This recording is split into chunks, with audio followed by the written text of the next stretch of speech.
In the late 1980s and 1990s, India's technology services industry was beginning to show the world what it could do.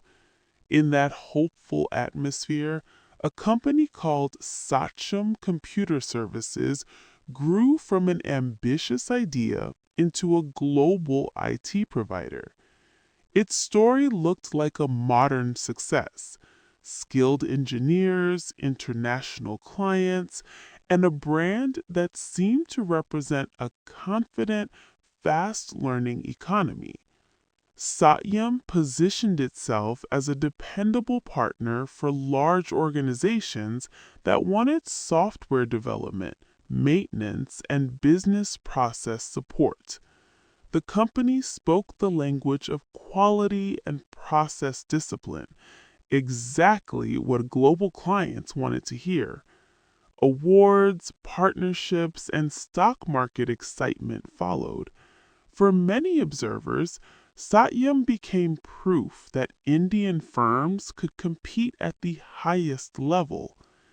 At the center of this rise was B. Ramalinga Raju, the founder and public face of the company. He was often described as visionary and determined. In interviews and public events, the leadership message sounded consistent: steady growth, strong client relationships, and improving profitability. The company's results seemed to confirm it. Year after year, Satyam reported revenues and profits that suggested a well-managed machine.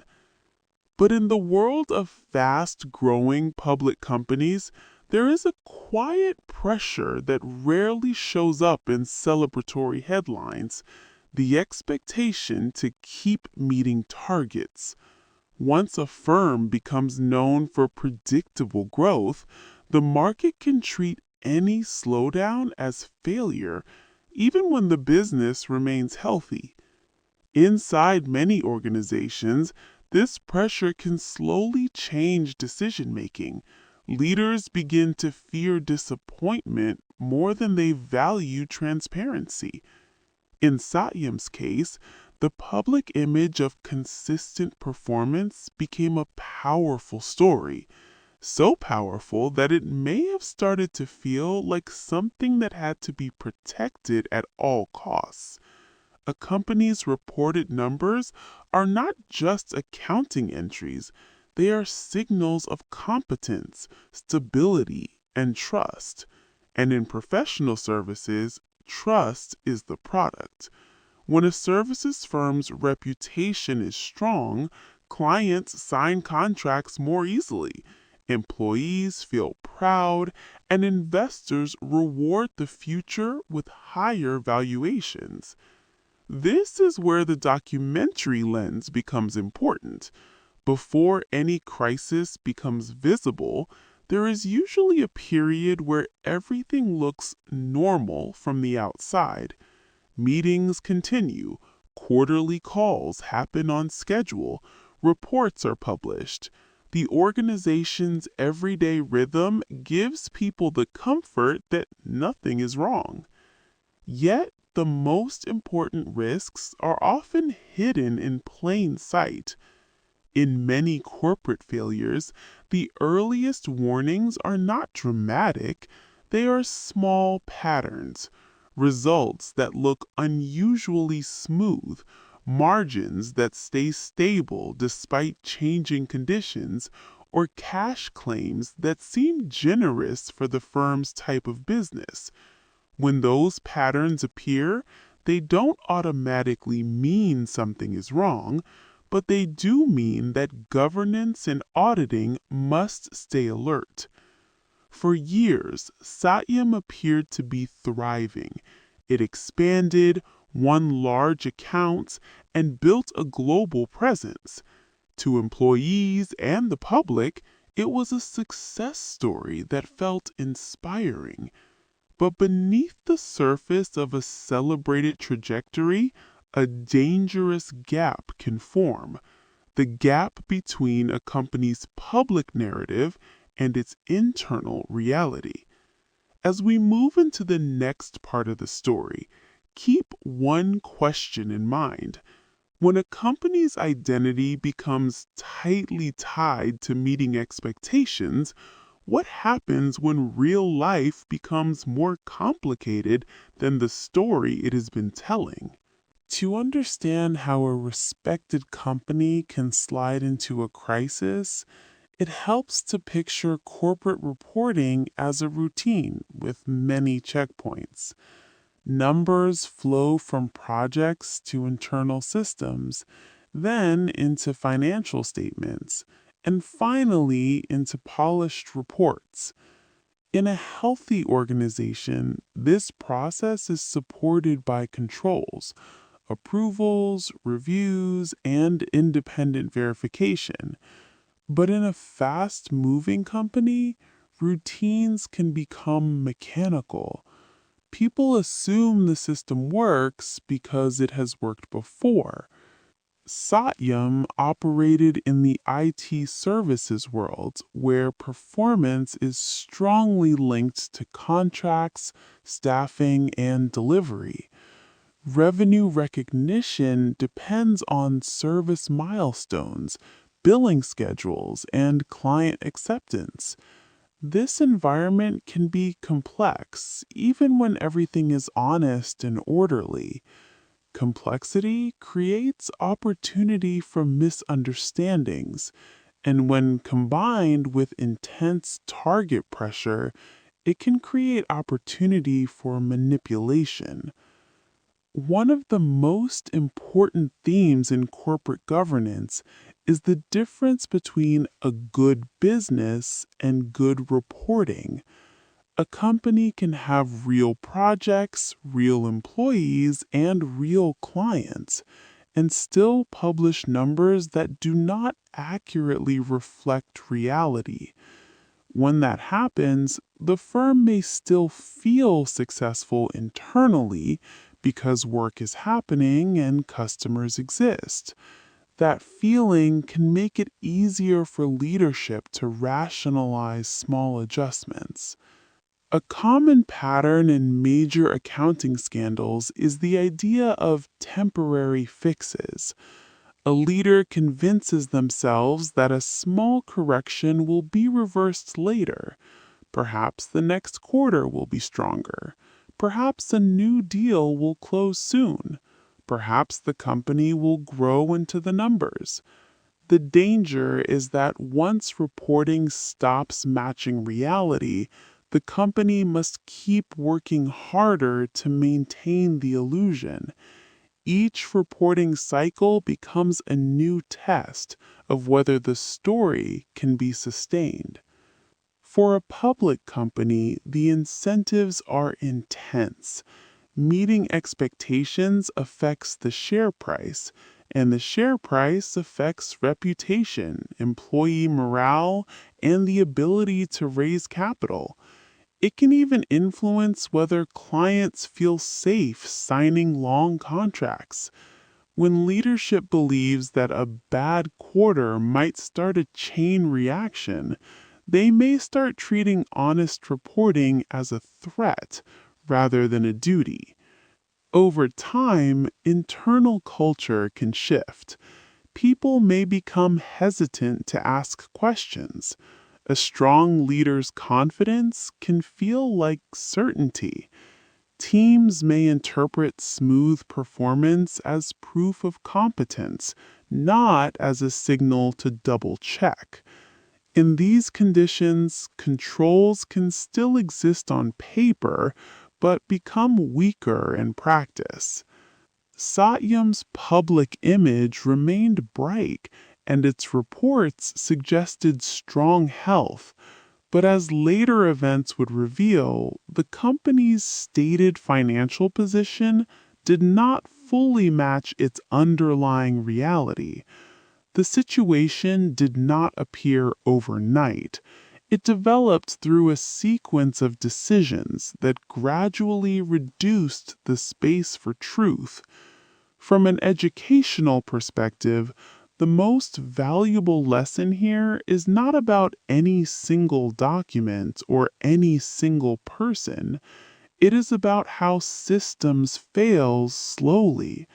When oversight becomes routine, when the board depends too heavily on management narratives, and when auditors rely on evidence that is not challenged deeply enough, the organization becomes vulnerable. Another key factor is the psychological point of no return. Once misstatements exist, honest correction can feel impossible because it would expose earlier problems. Leaders begin to fear consequences, legal, professional, personal, and that fear can push them toward even more concealment. This is not an excuse, it is a map of how risk grows when transparency is delayed. By the time Satyam reached its critical moment, the company was not simply facing a difficult quarter, it was facing the weight of a story that had become too expensive to maintain. In the next part, we will see how a single strategic move, presented as a business decision, became a turning point that brought hidden issues into the open.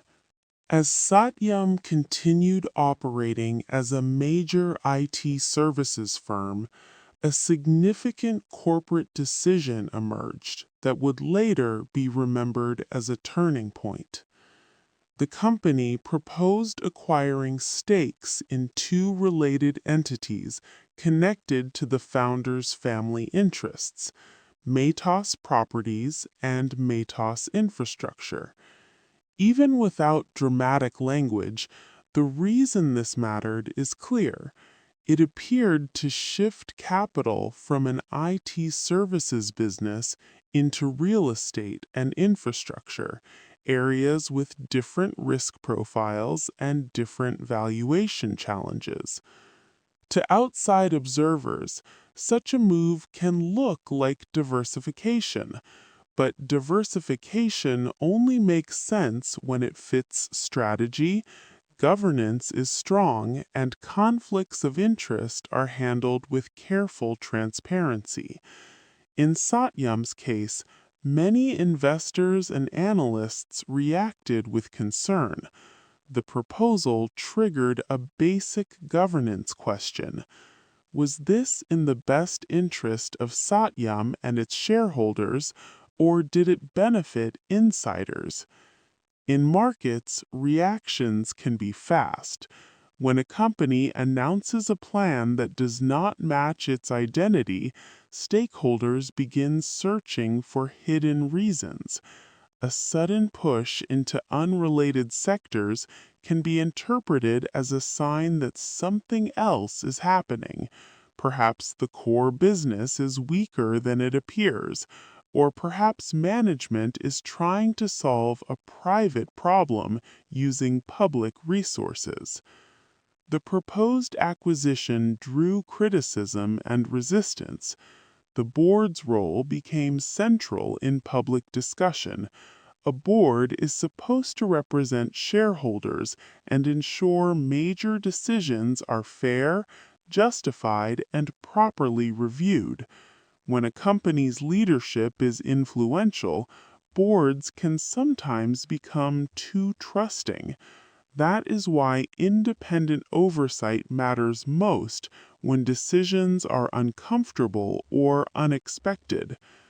The pushback against the deal was intense enough that the plan was abandoned. But in an educational, documentary sense, what matters is not just that the deal failed, it is what the attempt revealed.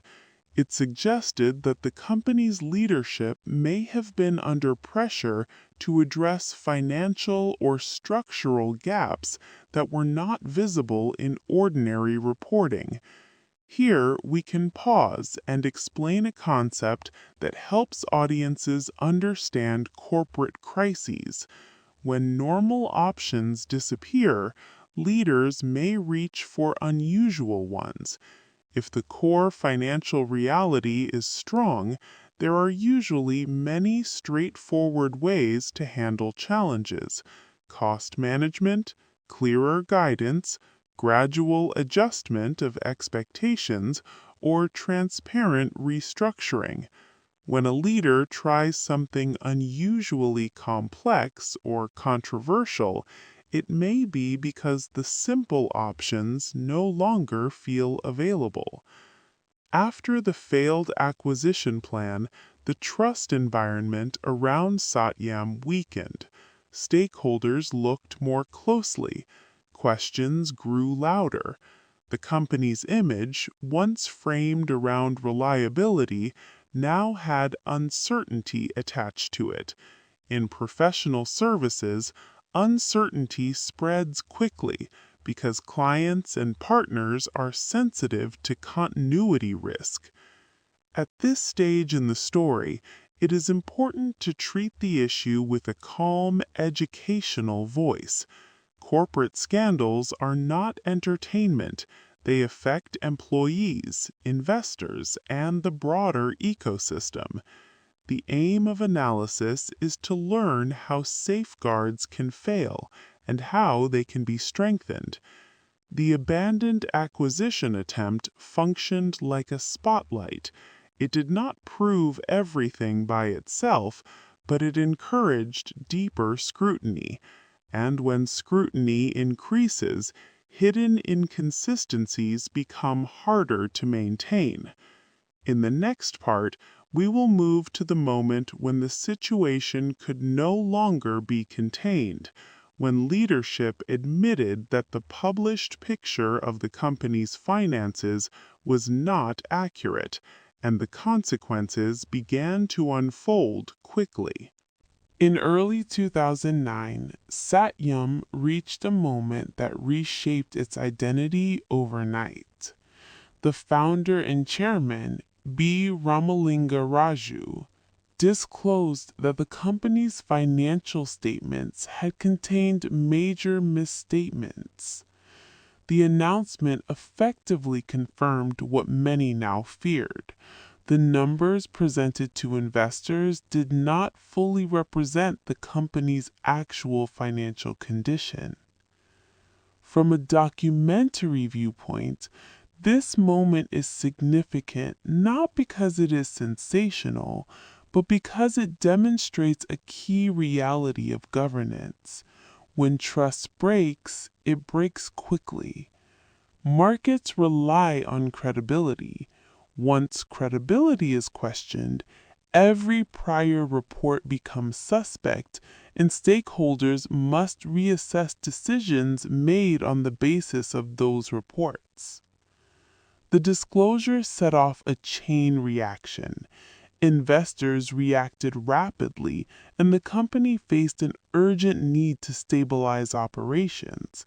Employees, many of whom were working earnestly on real client projects, suddenly found themselves in a company whose public reputation had changed.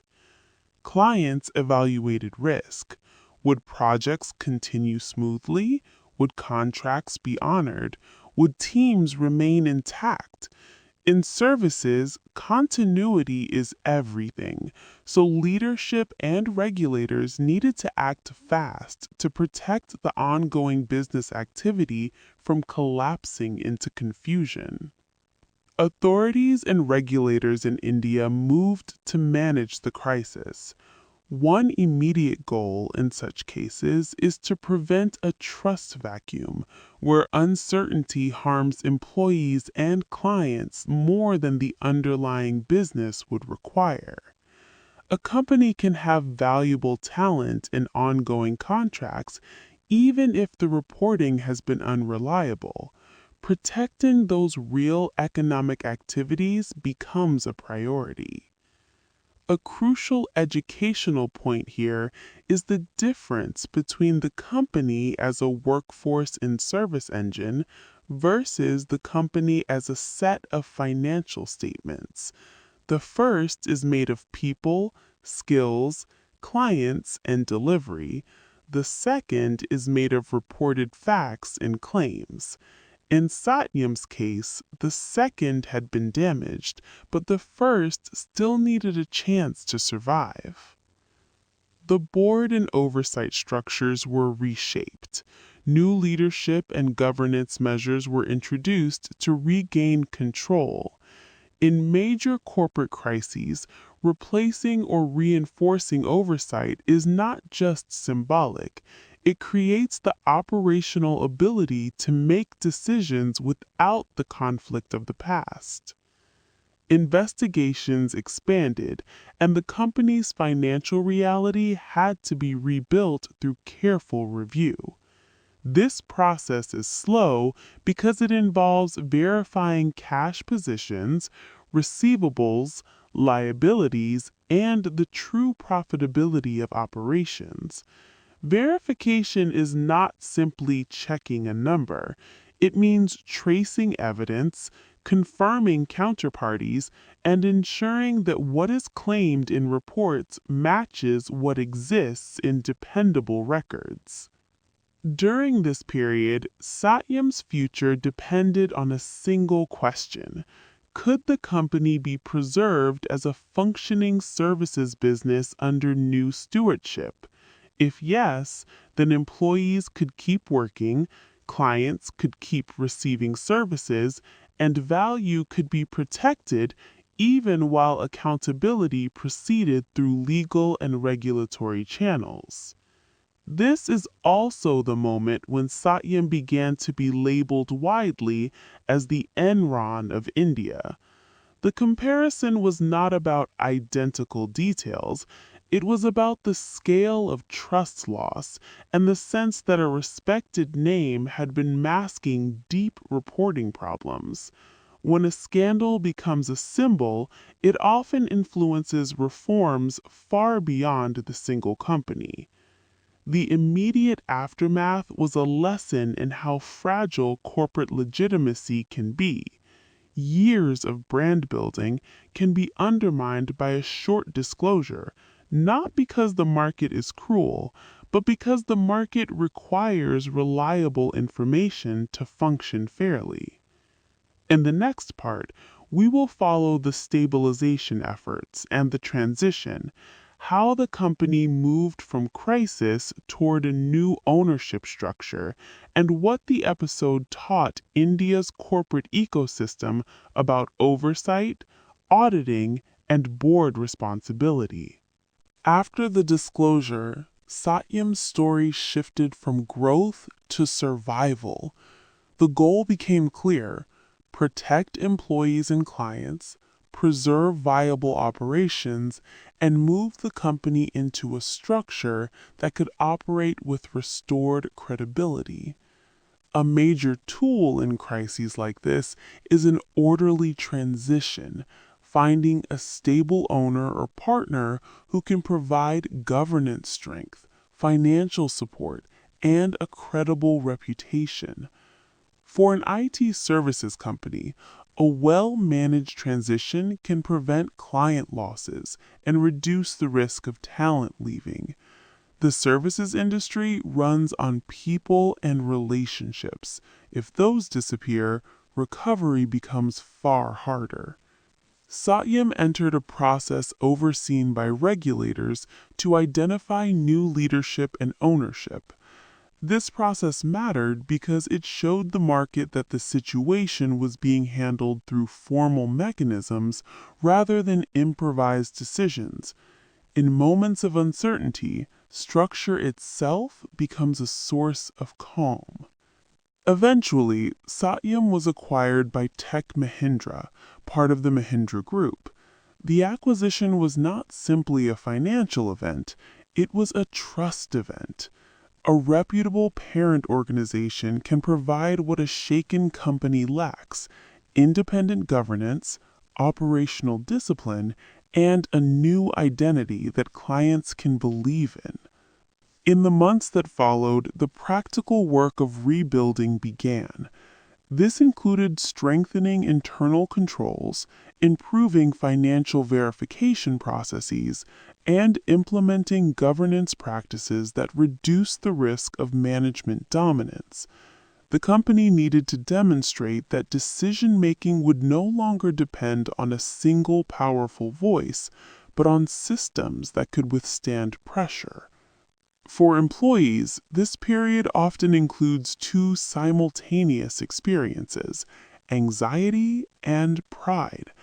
Anxiety because the company's name had been damaged, and pride because many teams were still delivering valuable work. A key lesson from Satyam is that corporate crises are rarely caused by the average employee. They are often caused by leadership failures and governance gaps.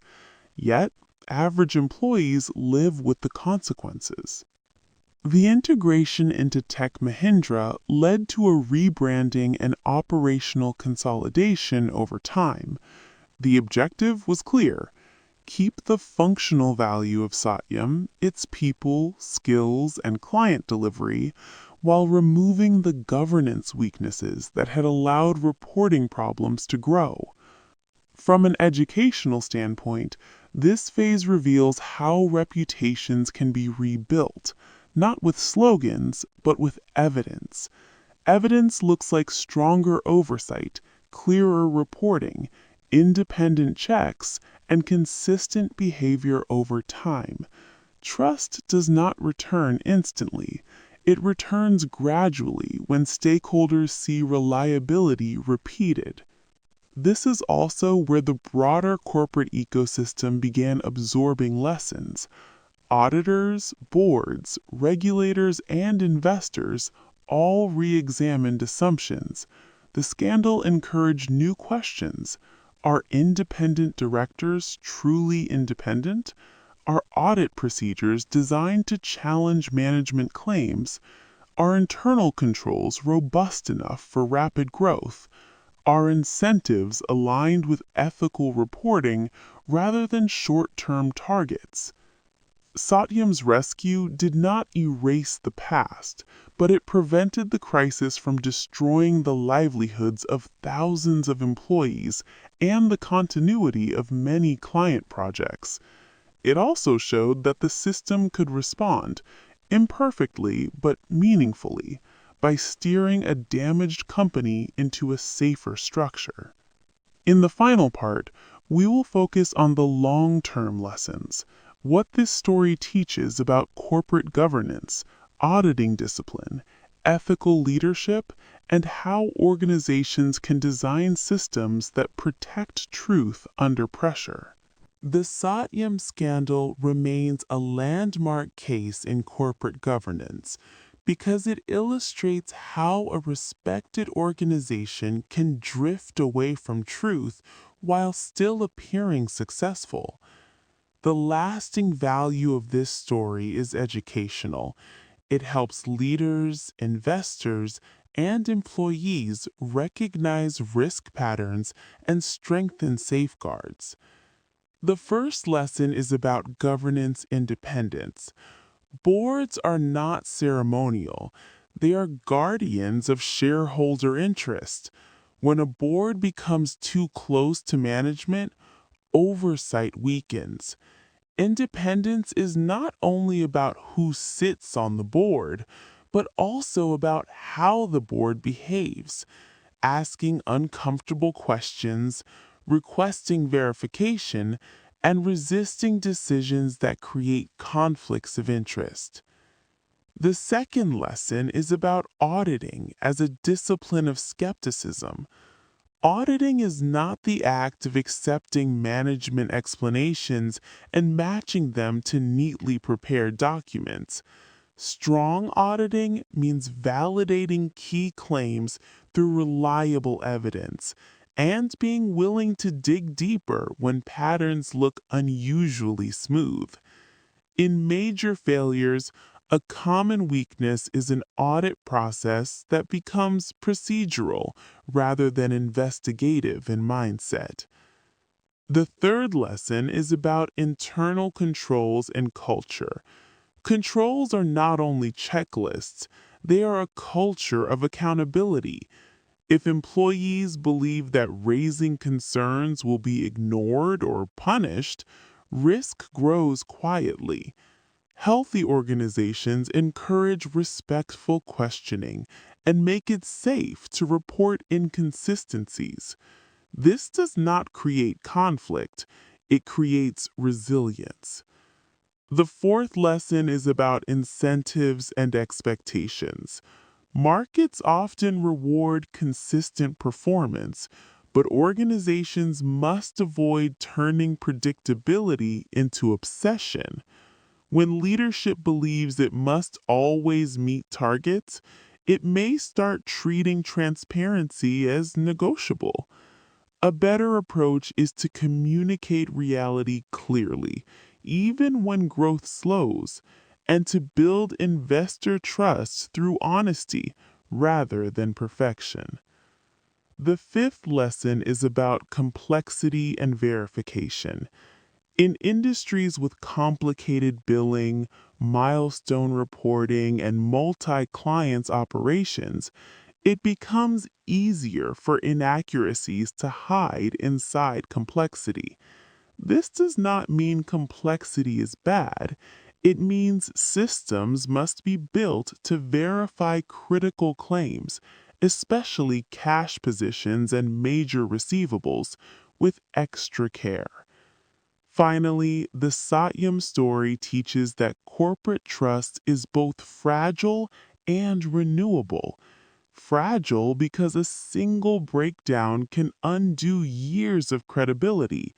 Renewable because organizations can rebuild through consistent evidence, improved governance, stronger controls, transparent reporting, and ethical leadership. When people call Satyam the Enron of India, they are naming the emotional impact of the episode. But the deeper meaning is more practical. It became a catalyst for stronger conversations about oversight and accountability. It reminded the corporate world that success is not only about growth, but about the integrity of the systems that describe that growth. And for audiences listening today, leaders, students, creators, employees, the most important takeaway is calm and actionable. The strongest organizations are not the ones that never face pressure. They are the ones designed to tell the truth even when pressure is high.